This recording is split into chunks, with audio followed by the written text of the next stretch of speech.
আসসালামু আলাইকুম, সবাই কেমন আছেন? যেখানে থাকেন ভালো থাকেন, সুস্থ থাকেন। তো আজকে শুরুতে দই ফুচকা দিয়ে শুরু করলাম।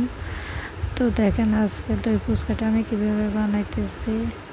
এখানে একদম ডাউলের একদম শুকনো করে নিচ্ছি, তারপরে আলু কসলাই নিচ্ছি। এখন আমি একটা প্লেট রেডি করে ফেলছি।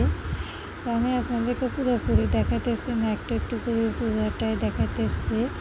তো আরেকদিন আপনারা যদি চান কমেন্ট করে বলবেন, তো পুরো ভিডিও আমি আরেকদিন আপনাদেরকে দেখাবো।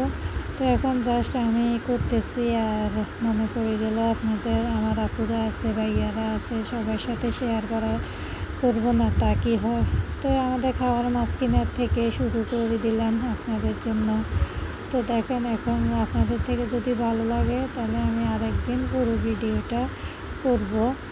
তো দেখেন আমি কীরকম করে দই ফুচকাটা রেডি করতেছি, তো দেখতে থাকেন।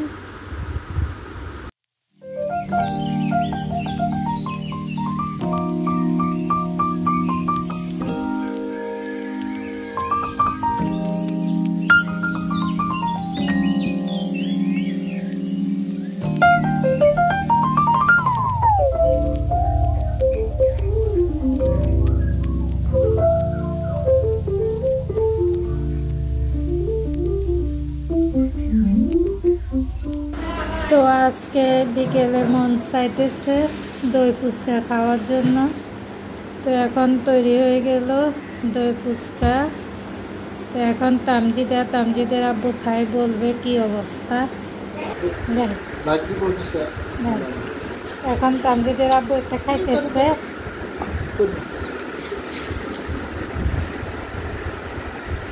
আব্বু আসো আসো। আমার ছেলেটা এখন সবার থেকে বলবে কিরকম হয়েছে।